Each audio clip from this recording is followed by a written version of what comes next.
Ladies and gentlemen, this is the main event of the evening. Ladies and gentlemen, this is the main event of the evening.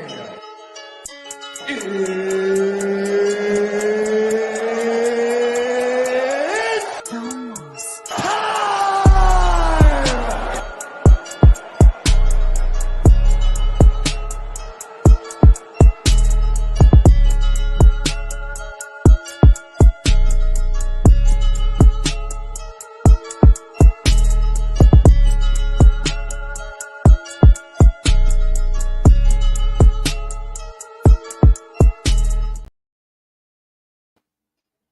Sup, little ninjas and big ones too. Welcome to It's Almost Time. I'm Cornbread217, and all I do is just bring these niggas in. So, in the red corner, A1, like the sauce. Don't taste that good though if you put them in your mouth. What up? Man, we might need to work on that intro. That's And in man. the blue corner, you got Paul No Walker, even though he does hit the tree. There you go. That's right. You know what I'm saying? Bam. And we all All set. right. So no, yeah, we a little late, I guess, coming in this week. I'll fall on this grenade again. I had some internet issues. Our modem went out, and it took us like a full 24 hours to realize it was a modem and not the internet provider. But all is well. We got a new modem, and I think the connection is better than it was, or at least I feel like it reaches further. I've been on Wi-Fi every time I've broadcasted from here, so I feel like I glitched out. I feel like our opening glitched out. It didn't want to play, and then it did play, and then was like halfway in. Man, StreamYard just does whatever the fuck it wants sometimes. But we here, we live. Welcome to It's Almost Time. We're gonna obviously cover last week's card, the fight night. Song Yadong and Chris Gutierrez was the main event. It's actually a halfway decent card. It wasn't quite as good as the card before that, but it was really hard to do that. Just the fact that we had 8 performance of the night bonuses the prior card. So I mean, even on a good night, you're not usually getting that. But yeah, no, I guess we start from the top and go down. Odds makers kind of called the main event right. And we picked our parlays offline for our It's Almost Time 3-way parlay. I believe this was Dre's pick for the night. You picked the money line from Gutierrez, right? Word up. And I mean that it was, man, that them odds to begin. I think Gutierrez was a plus 300 dog. He made it interesting the first couple rounds, but little by little, Song just took over and really put that heat on him, that pressure, and got a unanimous decision victory. It's different when you got to make weight. Yep. You know what I'm saying? Well, no, and you bring up a point, making weight. There was that's a valid point though, and not just throwing shade at the people that aren't making weight and are continuing to fight in their divisions. No, there are fighters that struggle to make weight in divisions and ended up ultimately, even after making weight and making a good run, would fall short of reaching the pinnacle, and really had to assess their situation and look at what they could do moving forward. One of the best cases in point was Charles Oliveira. Yeah. Started out majority of his career at featherweight, 145, even missed weight at featherweight a couple times, but he was lacking something. And then a lot of times it was stamina. It was that weight cut was taking too much out of him. So he went up to 55 and became champion. Mm-hmm. But, sometimes, yeah, that weight cut, it helps, obviously, being the bigger guy and the smaller division, but it comes at a cost. And a lot of times it's at that gas tank. It's at being able to take them shots that the natural weight classers are going to be able to do. Yeah. But like I said, no, Gutierrez definitely made it competitive. Them first, like that first round was songs, but even the round two, Gutierrez kind of bounced back, was putting some pressure, was countering what Song was trying to do. But yeah, as the fight progressed, that pressure just ate him up, and Song was able to collect on a unanimous decision. I don't remember who he called out. These fighters are getting crazy. I love it. I love their where their heads at. You know, shoot for the Yeah. sky, like just aim for the top and see where it falls. But if you're gonna do that, you got to have a really spectacular fucking performance to be calling out like somebody Top 7, notch. 8 spots ahead of you. You know. Wait, how many spots do you think is appropriate? Because you said you hate when they fight right next to each other. So how many is correct? Within 4 or 5 spots. I mean, if you win top 50, if you win top 15, if you win number 15, it's not gonna hurt to ask for number 10. But if you number 9 asking for the champion, it's a little different. And not to say that you can't do that, but if you're going to do that, it has to come off the tail end of like a spectacular. Like you on a 4-win run, you know That what I'm and saying? you had to Your have last just like 3 was knockouts. Like, yeah, and as you're giving your post fight, this last fight had to have been spectacular, not some unanimous decision victory where you clearly won, but it ain't nothing. It was nothing to write home about. right. That's like, and I'll even say this. It's the same like with these. I would do it. I would do it if you get a decision, you don't get a call out. Yeah, well, and it goes the same regular winning interview. champions. You get the regular winning interview, and that's it. Yep. Well, no, and it goes the Well, same. if you give them the mic, they're gonna say whatever they want anyway. Yeah, but it also goes for these champions that just got the title and is talking about, oh, I want to move up to weight class to challenge the champion. No, bro, you got to wipe out your division. You got to have at least 4 or 5 title defenses before you even want to start talking to me about champ shit. Yeah, that's just how I feel about it, anyways. Like Topuria is getting a title fight, and he's coming off a decision win, and he's only 2 spots below. Who? Ilya Topuria. He's coming off of a decision win, and he's only like 2 spots below Song in the rankings in his division. Yeah, but look at the division we're talking about. The goalpost. Again, and I don't know. Maybe Ilya doesn't deserve it because I've also been on record saying Ilya should have to fight Max before he should even be thinking about Volk. But he's got special treatment because he broke into the top 5, and they ain't got another opponent for Volk. True. And Song is ranked number 7. Again, I wouldn't have a problem with it if he would have just like head kicked dude unconscious in the first round. And Cheeto's ranked 6, and he's about to fight him. I bet Cheeto's coming off a decision win too. Yeah, and who really asked for that fight though? The champion did. Right. So there are levels to it, and there are times I guess it is more acceptable. But again, if Song would have gone out there, flash knocked him out, done something crazy, spectacular highlight reel stuff, he would have had a better argument to be asking. Yeah, I agree with that. I just think that 7 isn't that crazy to call for a title shot. Well, and that's where he's at now. He might I don't know if his stock's moved at all. I haven't even checked the rankings really since any. He's 7 right now. Yeah, I don't know what he was previously. I'm gonna go just double check. Yeah, no. Don't have the arrow next to his name for some reason. No movement. Yeah, no. There's only. Did he fight down? Only person that moved at all was his bantamweight, right? Yeah, Ricky Simon. Yeah, he went down a spot. So. That sucks. You don't even fight. You just get bumped down one. Yeah, no, I don't know. Either way, that's my 2 cents on that. And again, maybe 7 asking for a shot at 1 isn't super crazy. I thought he was ranked a little bit lower. I thought he was like 8 or 9. But co-main event of the night actually did get a performance of the night bonus. It was Anthony Smith versus Khalil Roundtree Jr. And man, Roundtree, I still think he's got some things to do, or I think he's got to get at least another dub or 2 before we're talking, top 3, top 5. but he made a pretty good statement against Anthony Smith, and Anthony is durable.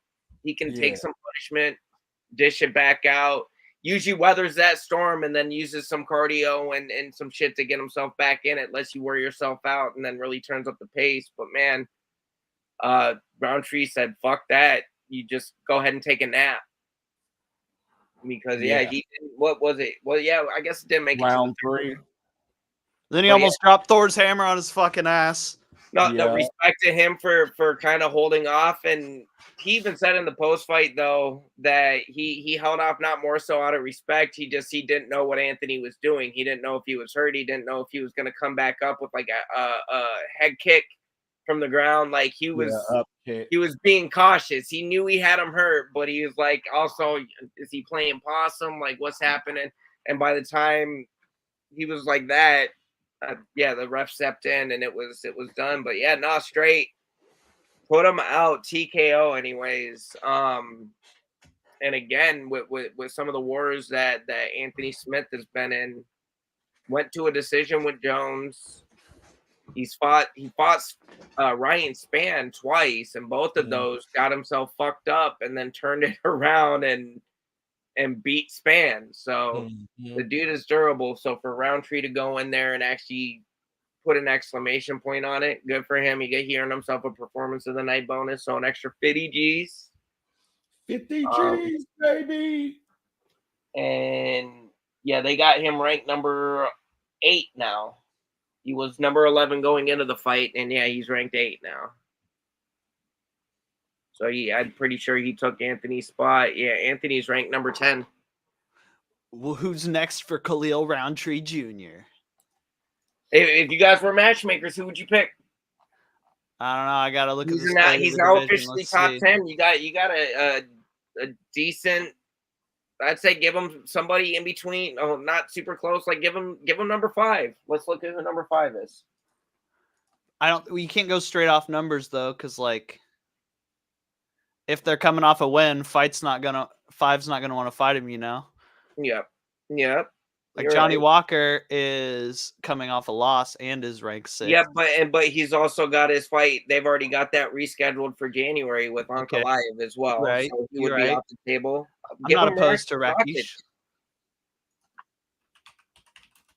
Rakic was supposed to fight here recently and had somebody pull out. He's looking actually for a replacement. Roundtree, I don't think took a ton of damage in the Anthony Smith fight. Let's make that happen. If he wants to fast track to get to that top 5 and a possible title contention, take out number 5, because ahead of that or Dustin Jacoby wins this weekend and him and Dustin Jacoby fight. I just want to. I kind of like that. That gives Jacoby a chance to kind of get back into the mix of things if he can go out and win tomorrow. Yeah, if he wins, he could probably maybe get closer to the top 10 and then maybe convince Khalil to fight down for a fat paycheck or something. Well, I mean, I don't think you're going to have to convince Khalil to do much of anything. I think he's probably going to fight whoever the UFC wants him to fight. He'll probably, he's just in that mindset that he's got the tools to beat whoever. So, yeah, we'd have to wait to see what happens tomorrow, though, with Jacoby's fight. Yeah, that's a big if.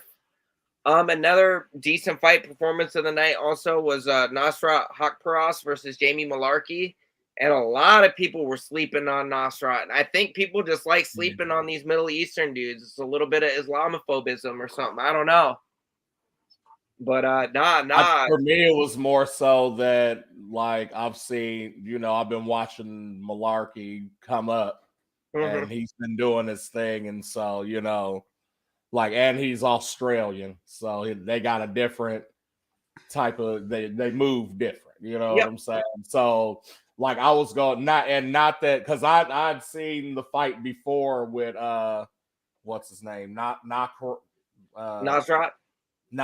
Yeah. I seen the fight before, and he basically did the same thing because I was like, man. You're talking Quinones, right? Quinones? Yeah.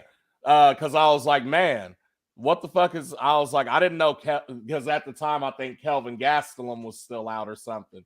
or like maybe it just came back, and I was like, I didn't know he was fighting, and I'm like, wait, that says Nasrat. Oh, okay. Like you know what I'm saying? And then like he did that, and I'm like, ooh, so Nasrat. You know what I'm saying? I think him and Quinones, they went to a decision, but it was clear cut. Yeah, for like Nasrat. he beat the brakes off that man for 3 rounds. Yep, and that was somewhat recent. That was back in September. Yeah, yep. But he showed up and showed out, man. Yeah. It was the first round TKO. Yeah. Yep, minute. Like had homie on all fours, and he was just scooping them, fam. What? And he went to beat. When he hit him to the body too, I think to get him hurt. Yeah. And then fucking when he went down, he made sure it was done. Yeah. Again, performance of the night bonus 50 G's. 50 G's, baby. Yep. And I'll tell you what, another person is kind of making a resurgence or has looked really good. Their last 2 fights is this next fight, Tim Elliott versus Sumaderji.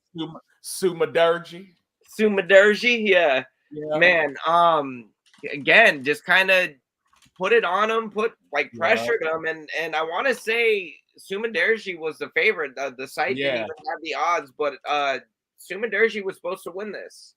Yeah. And Elliott's like, nah, just really put the pressure on him. Yeah. And got the sub. And he was actually Tim Elliott stepped in because Sumaderji was supposed to fight Alan Nascimento originally. That's right. You remember how short a notice it was? I don't. Not off top. And see, a lot of times too, when these people get brought in short notice, they get brought in basically to lose. Like that's usually how it goes. And Tim said none of that. Right, he said, "I'll take my extra check. I'll take my performance of the night bonus. So 50 G me." Yeah. Ivo. Man. Oh, and speaking of, I guess because we get a little bit ahead of ourselves. Let me get over to this proper part. It's been a minute, but also another part of our. Ladies and gentlemen, this is wrong one. I was like part of the theme song. Part of the theme song. No, my parlay of the week was Nasrat Hakpras money line. So I collected those honors, got me a little nice dub there. We're gonna implement starting in the new year because I'm not trying to go back.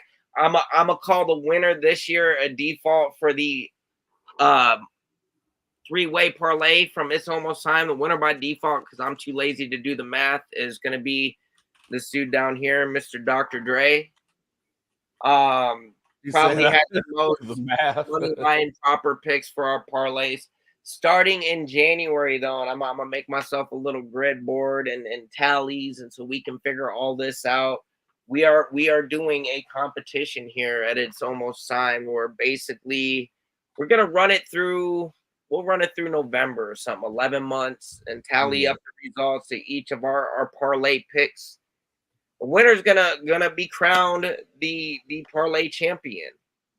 There may or may not be a belt involved. I don't know how serious I want to get with this shit yet, but we definitely gonna have some bragging honors. Ooh, what was that? A long ass comment from a viewer.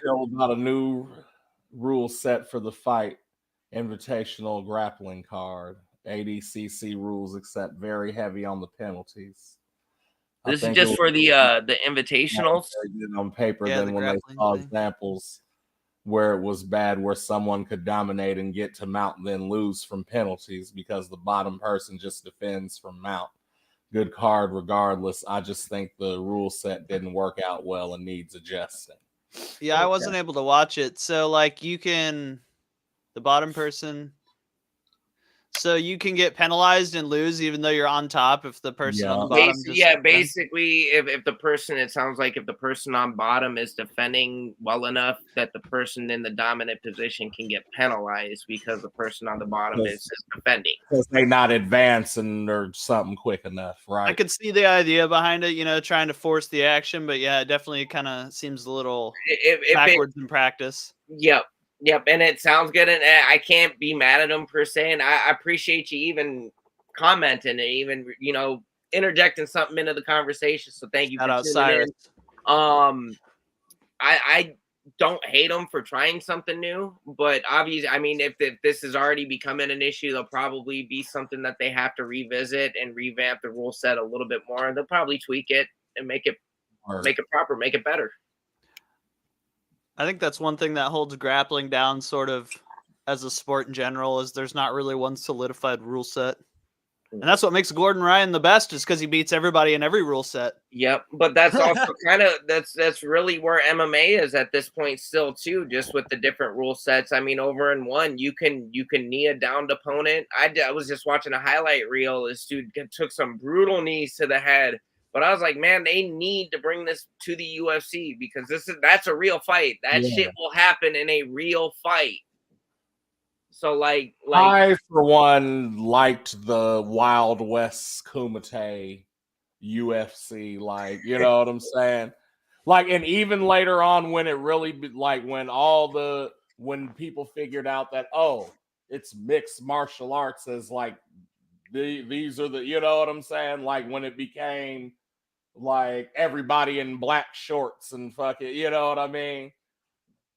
Like it was still cool then because you still had I think the biggest downside or con to me as far as like the OG days of the UFC was the no weight classes. I think that was the thing that probably scared people the most. It's like you had a sumo practitioner fighting Keith Hackney, and like everybody's like was gonna feel bad for Keith until he kicked dude in the head. Like it's not always about size, and there were people that proved that, but I think that was the hardest aspect of those days was no weight classes, and the fact, I mean, they didn't make it any easier for themselves to promoting it as no rules, right? Like that just sounds like somebody's gonna die.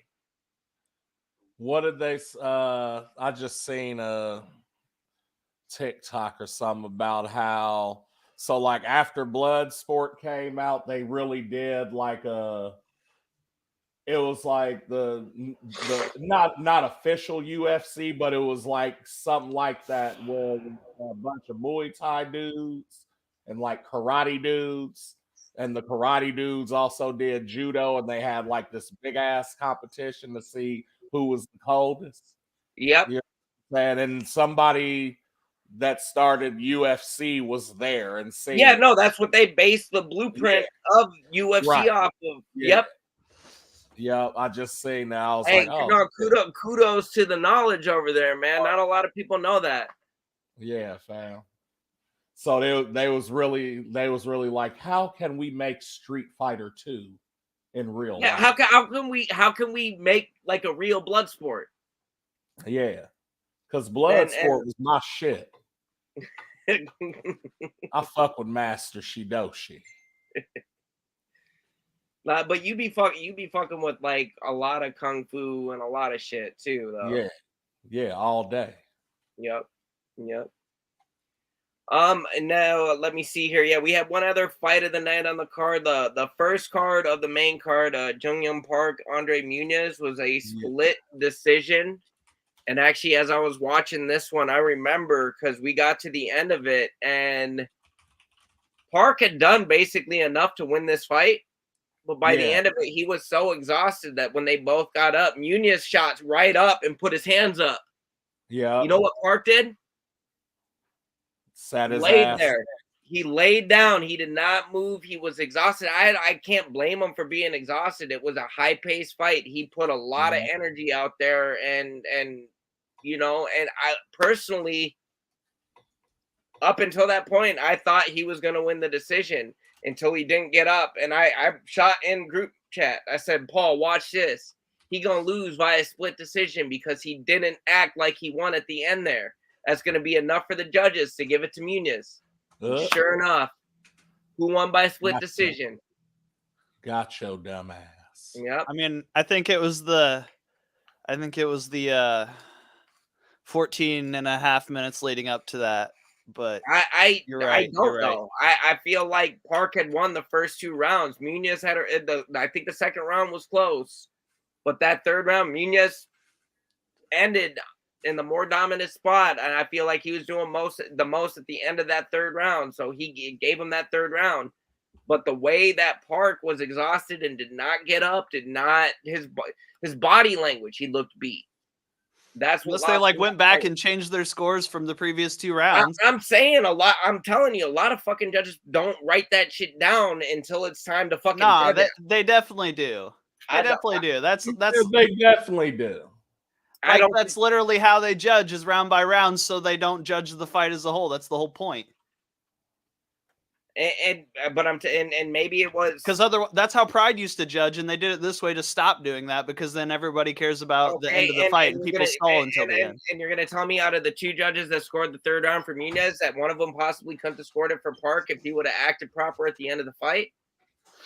I don't know. I'm just saying, no, I do know, though, just because of the fact that how these judges were already, the judges started out fucking up scoring the very first match of the night.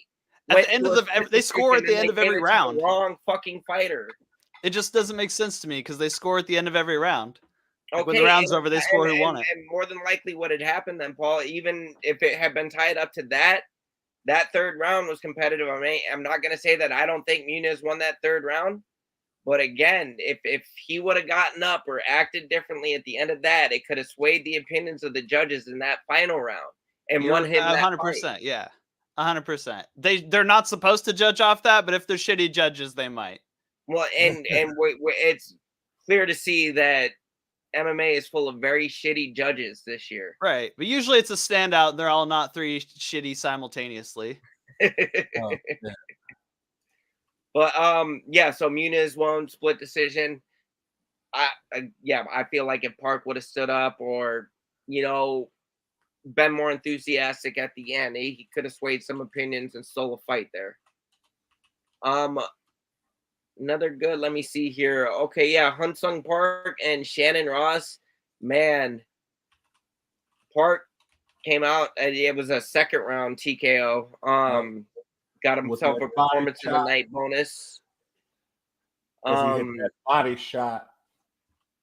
Oh yeah, Kevin Jousted actually had a decent performance, pulled out a unanimous decision against Song Keenan. Yeah. I'll tell you what though, Malquazio Costa versus Steve Garcia. Costa was supposed to win that fight. He was favored. They was really pushing for him to win, and Garcia broke him. Yeah. Garcia broke him. He cut him open, and I think once he saw how much he was bleeding, he gave up. Yeah, he's like, I don't want nothing. No, I'm good.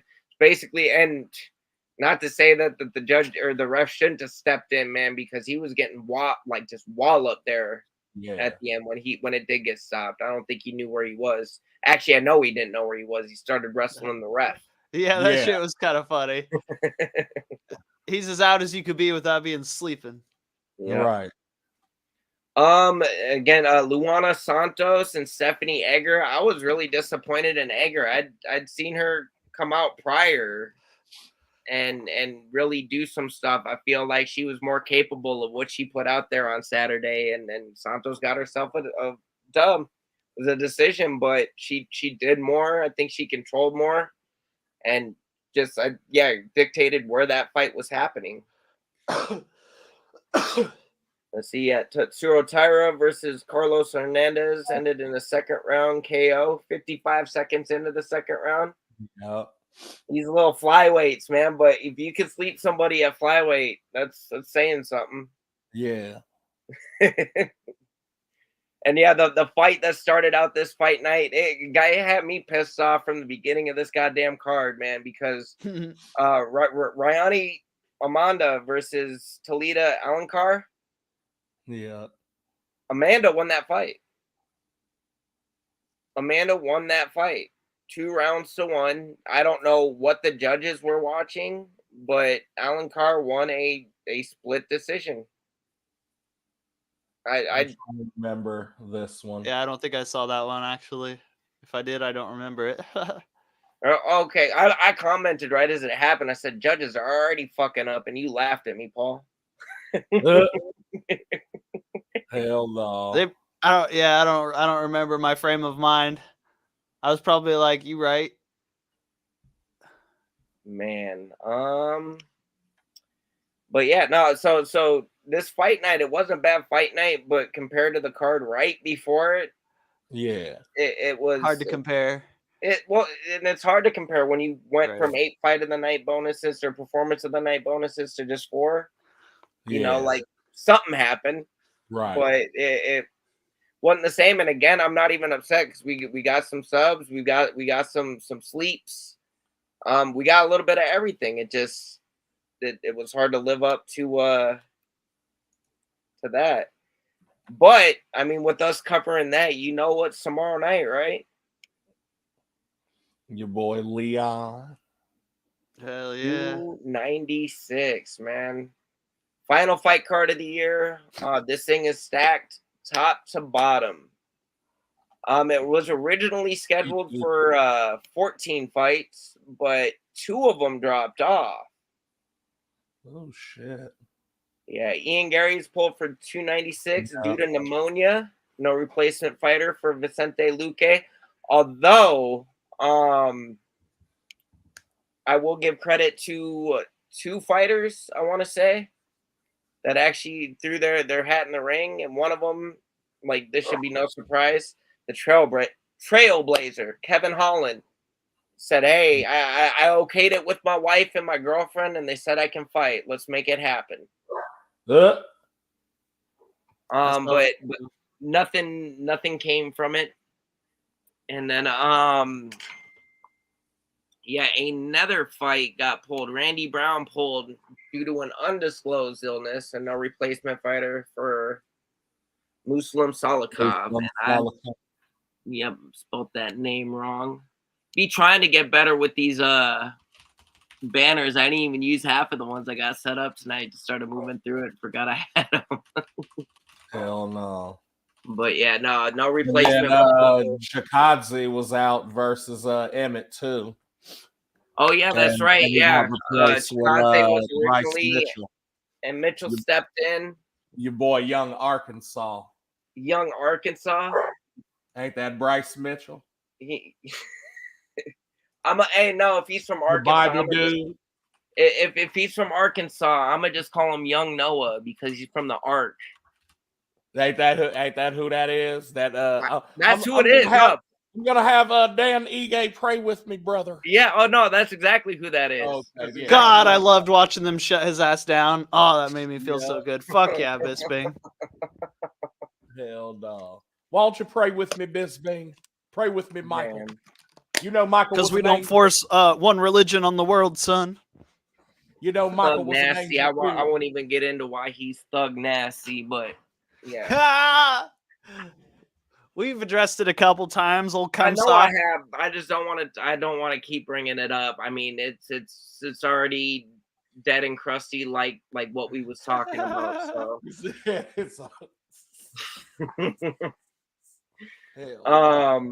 but yeah, no, we got a banger of a card next weekend, or not next weekend, this weekend, tomorrow, motherfucking night. I'm feeling like we usually on Sundays.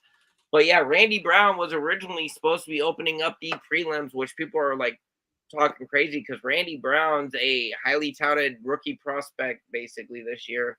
So for him to be opening up a card, it means the card's got to be motherfucking stacked. Which even with them cards falling out, this card is still stacked. Martin Boudet early prelims. Well, and Martin Boudet is like the that's my least favorite fighter on this card, and he's opening up the prelims against Shamil Gaziev or something like that. Gaziev, yeah. He's a Contender Series guy, isn't he? Yep. So there we go, and it looks like Boudet is actually favored in that fight. We got Andre Touchy Feely versus Lucas Alameda. Feely. Yep. Let me see. Casey O'Neill and Ariane Lipsky.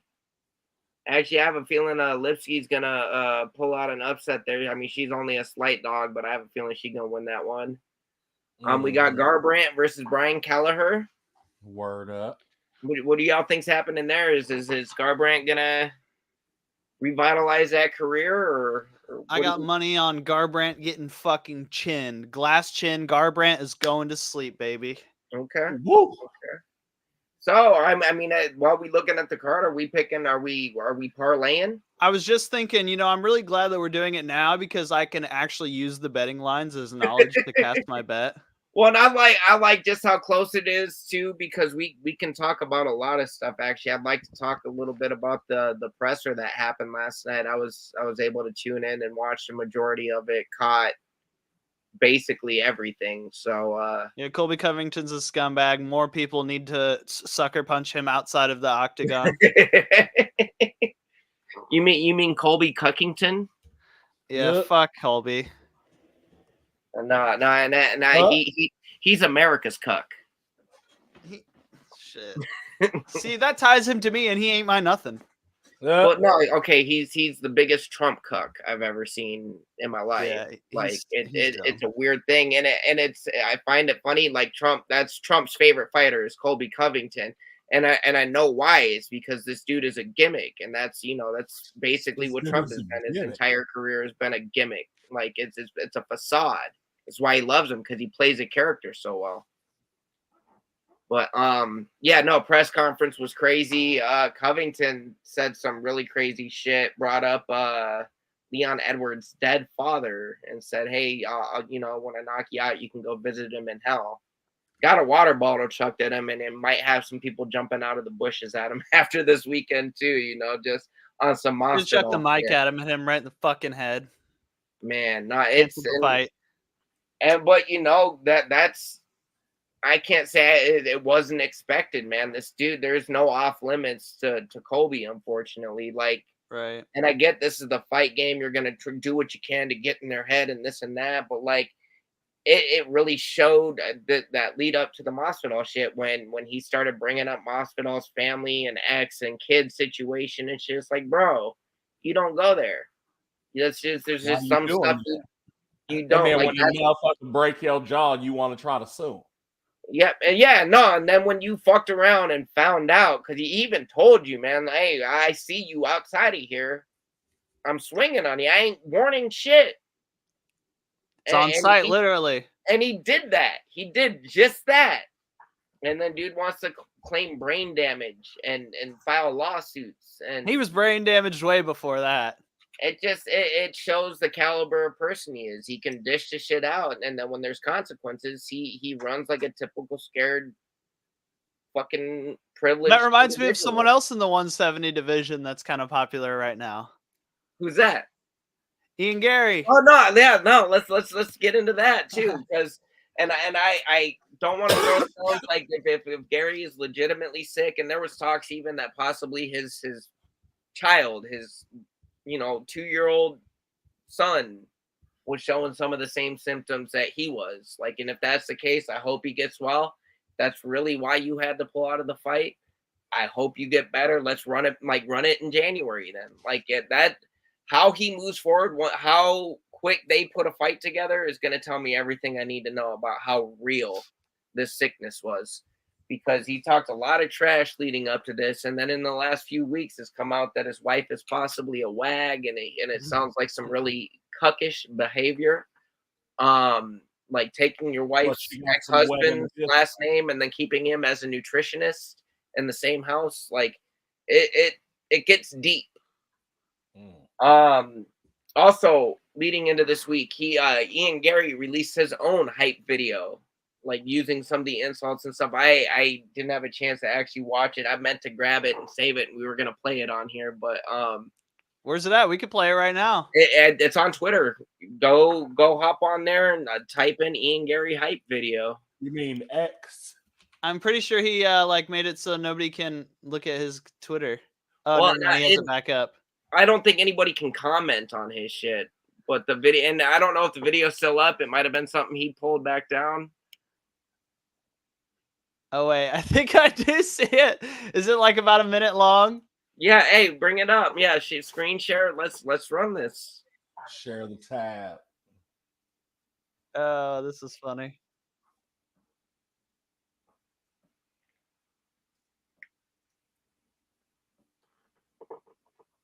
The way you walk.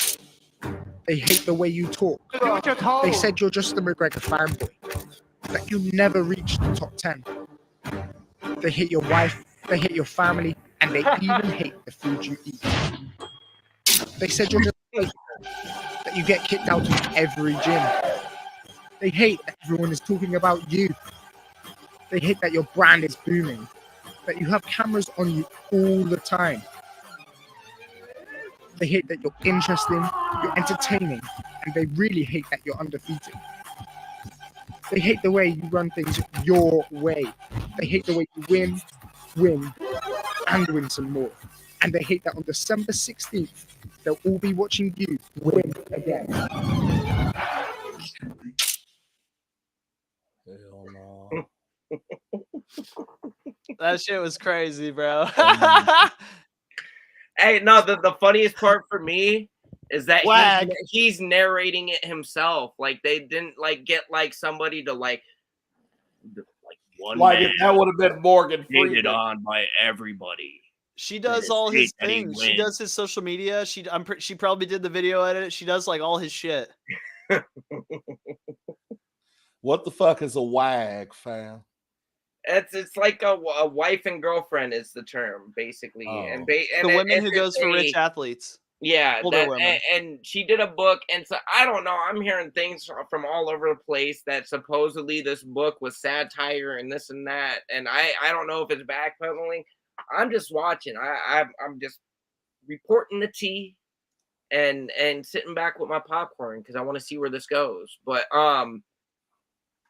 I don't know, to make a whole hype video for your fight and then not fight is kind of crazy. And again, maybe he was sick. Maybe it's pneumonia. I don't know. Again, get yourself better, get yourself cleared, and let's run it in January then. Let's go. Like that would be the best way to do it. Had to change up the background on y'all. I found a dope visual for the 296. It was one of the dopest edits I've seen as far as an upcoming fight poster. A couple of the fighters were a little off, like Patty looked a little generic, and then Royval looked like he had a toupee falling off or something. But should have put an X through Gary's face since he's not on the card anymore. Right, hey, it's too much energy for somebody that's not even fighting. Right. Back to parlay picks. Who we got here? I know they did bump Emmett and Bryce Mitchell up to the pay-per-view with the fact that Luque and Gary fell off. So that's going to be the opener of the pay-per-view. We also got we finally going to get to see Ferguson versus Patty Pimblett. Yeah. I'm going with my man Tony, man. I think we all is here at It's Almost Time. You want to enter our names into a randomizer to see who picks first? Yeah, go for it. He said a randomizer.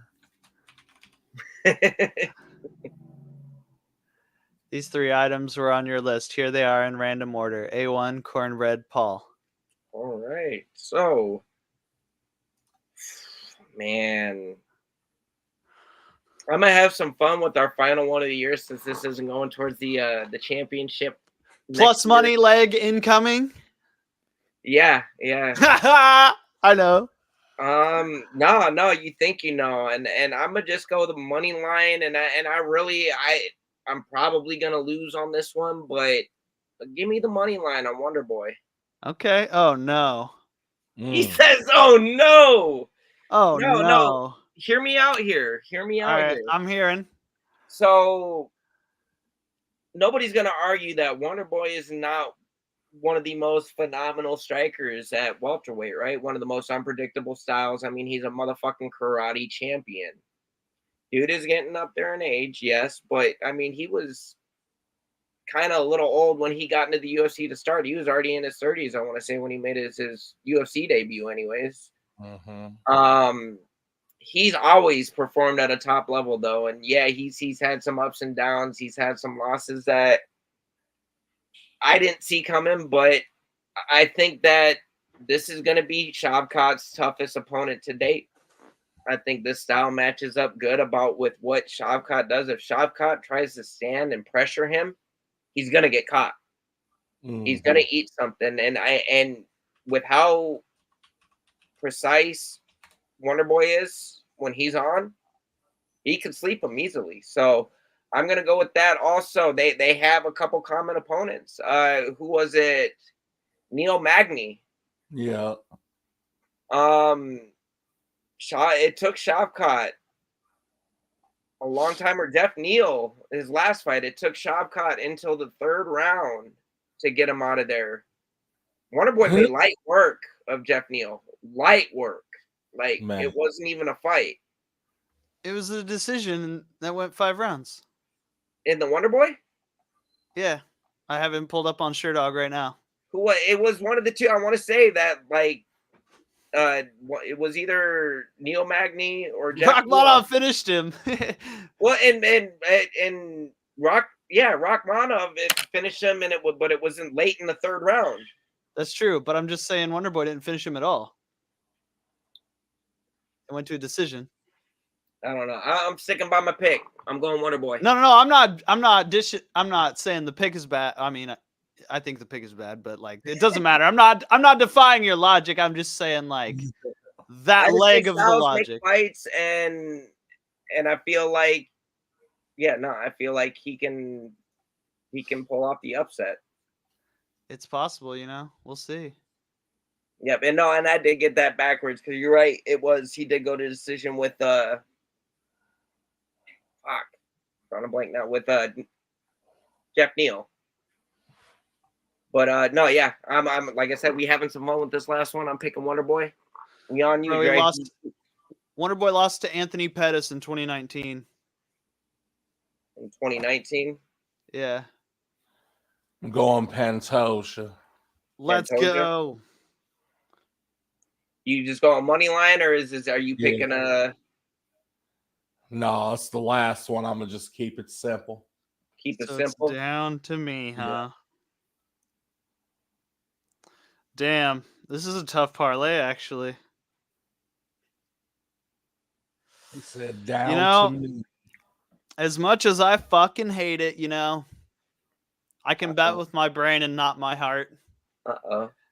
And I'm going to take the money line on Bryce Mitchell. Money line on Bryce? I hate that bastard, but I think he's still going to submit Josh Emmett. Okay. Yeah, no, he is favored, which again, the late replacement is usually not the one favored to win the fight, but I could see Bryce getting it too. Word up. The parlay's in. And when I know that parlay that even though y'all both picked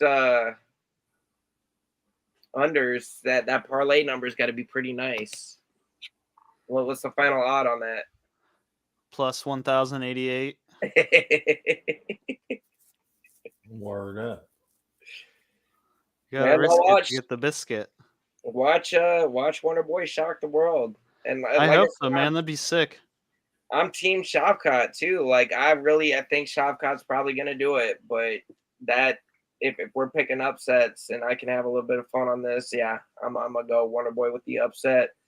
I'm riding heavy on dogs though on this card though too, because I'm pulling for my boy T Ferg, obviously. I want Emmett to win. I'm not a big Bryce Mitchell fan myself, so if I had a choice, I would prefer Emmett to win that fight, but I think Bryce gonna do it. Well, of course, you already know I'm pulling for Dustin Jacoby, and if he can beat Alonzo Menafield, this is another one of them 15 versus ranked 14. But if he can get past him, yeah, give him a shot at Roundtree or somebody maybe ranked top 10. Give him another go at it. I'm riding with Lipsky, who's a plus 160 dog. Let me see here. I think Almeida's probably going to beat Andre Fili. I think that Gaziv is probably going to beat Budai. Budai really hadn't done much until his last fight. He finally got his first finish. It was a sub in the UFC. But I'm a roll with the hype of the Contender Series. Bro, he's ranked. That's crazy. Anybody can get ranked in heavyweight. What's that? I said anybody can get ranked in heavyweight. That's crazy. Hell no. Paul, you go get ranked in heavyweight then. Bro, I will. I won't even put on any weight either. Give me a shot, Dana. I think Pantoja is going to be too much for Roy Ball. I'll fight Greg Hardy any day of the week. Not to say that Pantoja was too much for Moreno, fam. And that's and that's what's making me lean that way. But not to say that Roy Val couldn't shock the world too. He's got some power. He leading up, like, and what he said he's done since is he was fighting too reckless. He was putting himself in the fire when he didn't have to. Like, he just figured if he really put that pressure on people, everybody will wilt. And then I think Pantoja was the first person he fought that didn't wilt. Yeah. And it made him reassess, like, oh shit, I need to maybe pick my spots of when I really turn it up. And I mean, he's peeled off some wins since. So yeah. Maybe that's what he needed to do. But let's weigh in. So what do you think is going to happen tomorrow's main event? With Leon and Mr. Covington. He blasts the face of Kobe. You think so? He headshot dead. Kobe's done. Yeah, and so if Leon wins, man, and I know I'm not a British black man. Technically I am a British black man. It's in there. But you talk about my dad, nigga. Yeah, you got to go. Yep. I don't know. They got a cool line on this. Play. I'm actually gonna throw some money down on this because it's a cool line. It's minus 135. Leon Edwards to win by KO, TKO, or Colby Covington to win by decision. Because Pillow Hands has no fucking finishing power. That's a minus 135? Yep. That's crazy. So they already know. They're like, hey, either Leon sleeps, dude, or he ekes out a boring decision or a point decision. Yeah, the best odds on any of the straight lines are Leon by decision plus 165 is the lowest line. What? Hold on. Yeah, just looking at the methods, the single methods on that fight, yeah. I'm putting $1 on that though.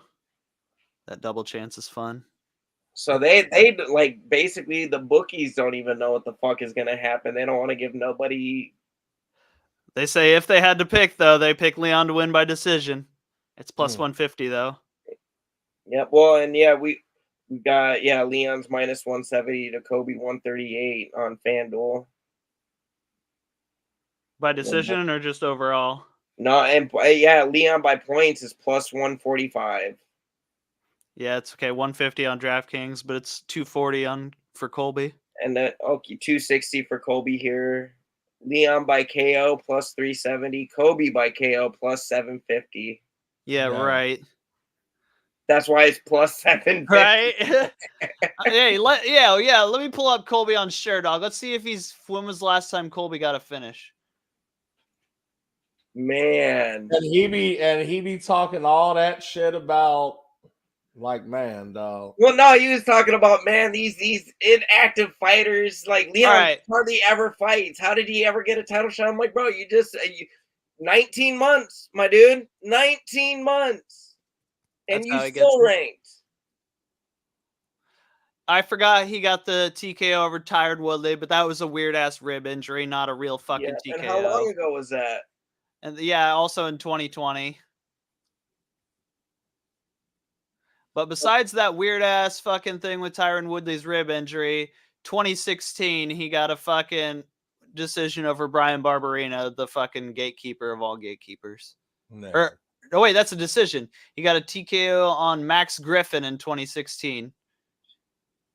That was when Diaz and McGregor fought the second time. Jesus. That's why the UFC was gonna cut him. That's why he had to turn heel. 7 years ago, nigga. Shit. Bro, he has fucking 2 finishes, 1 TKO, 1 sub. And the rest are Oh, never mind. decisions. That's his losses. Never mind. He has 4 TKOs, 4 subs, 9 decisions. Man.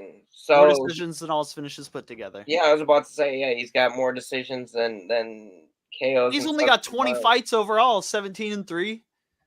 Man. Damn, he really did give the blueprint, though. If you just talk your fucking ass off and get people to look at you, you can get your way. That's I crazy. guess so. That is crazy.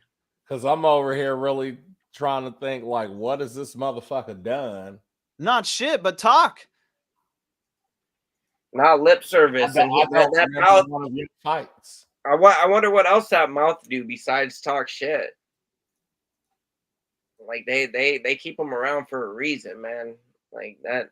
I can't remember none of this nigga's fights, man. Well, no, and again, all his recent shit. I watched him lose twice to Usman. I watched him in a boring fight with Masvidal. With even a washed-up Masvidal, was able to rock him.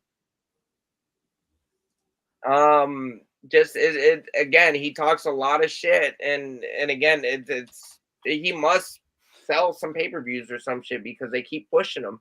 I know the exact moment it happened. Let me find out when he fought in Brazil. Because whenever he fought in Brazil is where the first time he went heel, he won the fight in boring decision fashion. And then he got on the mic and goes, Brazil, you're all a bunch of fucking nasty animals or whatever. Yeah, and then that was your country's a dump, blah, blah, blah. Yeah. Yeah. That was when he did it. Well, he did because he was going to lose his job. They were going to cut him, win or lose. Right. And so he made it, and then he called out Tyron Woodley. That's how he got his name even in the conversation. Yeah. But that's also like the division was kind of weak at that point. That was before Usman took the belt, and again, the narrative's always been, oh, Covington would be the champion if Usman wasn't here. I don't think that's the case.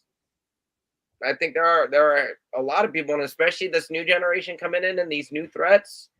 Kobe knows he's on borrowed time. He knows this is his last shot. And even if he wins it, he won't defend it. If he goes and tries to defend it, he's going to lose.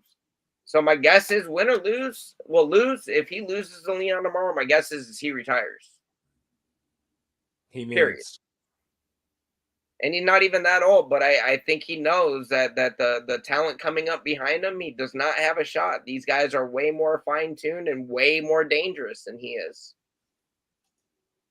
And I don't think Daddy Dana or Danny Donald are going to be able to help, dude, when this new guard comes in.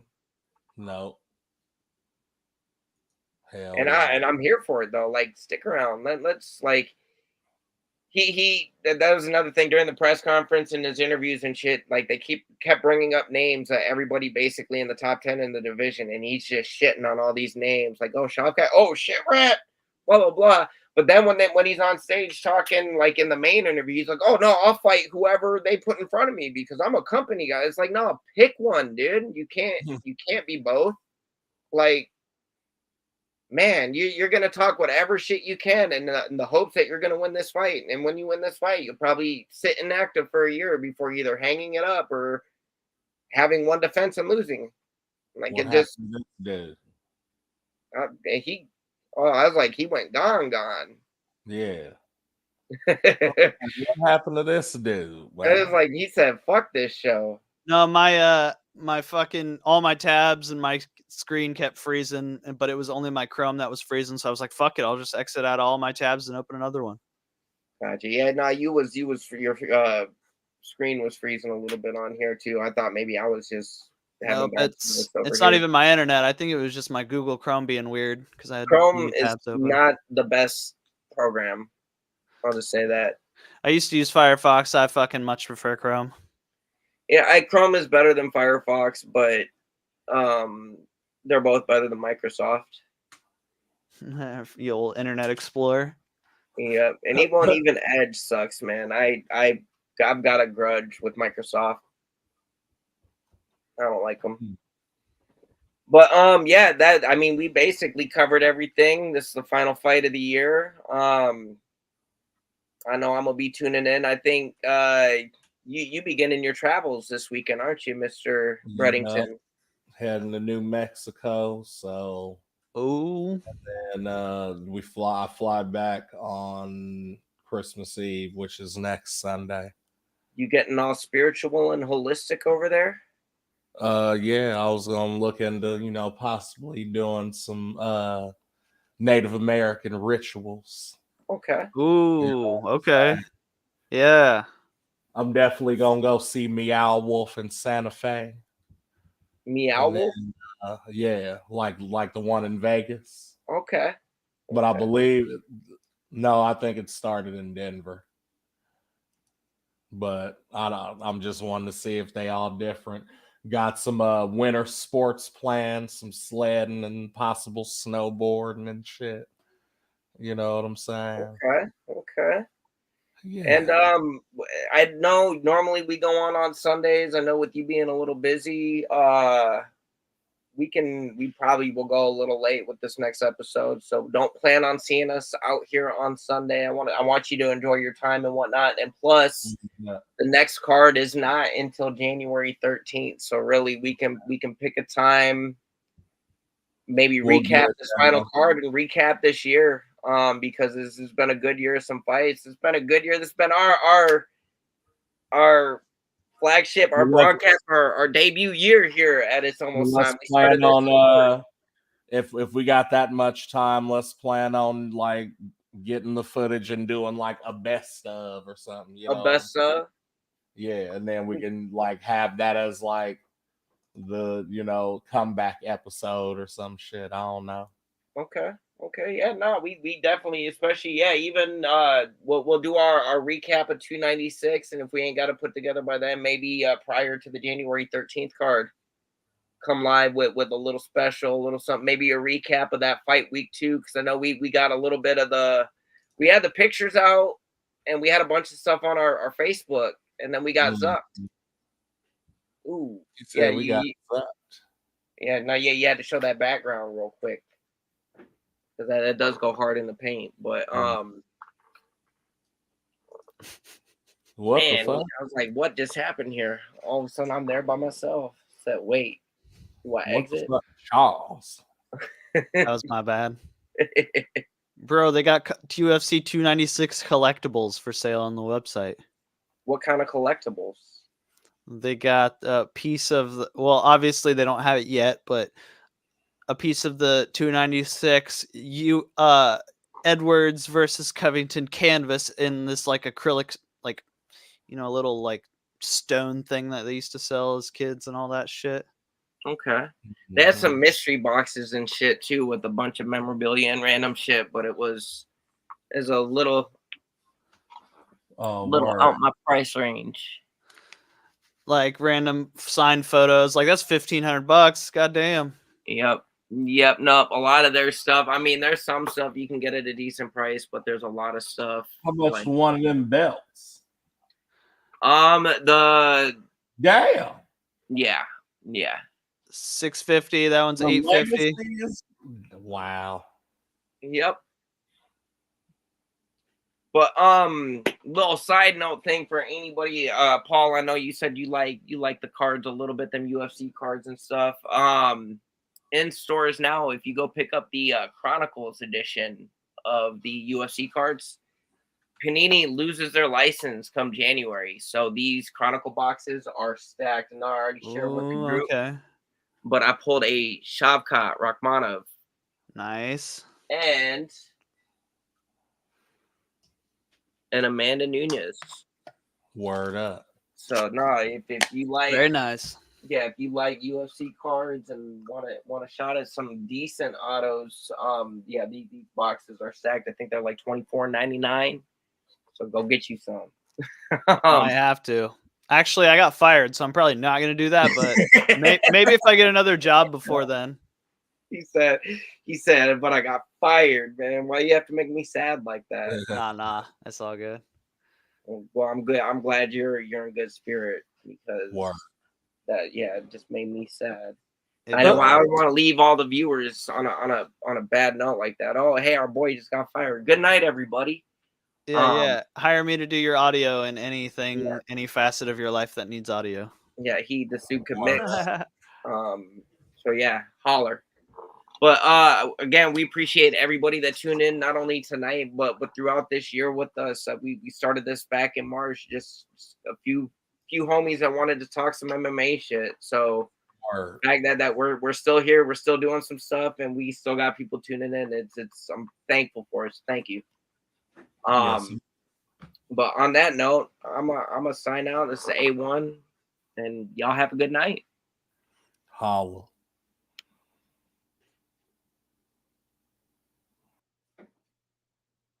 Oh, perfect. Ladies and gentlemen, this is the main event of the evening.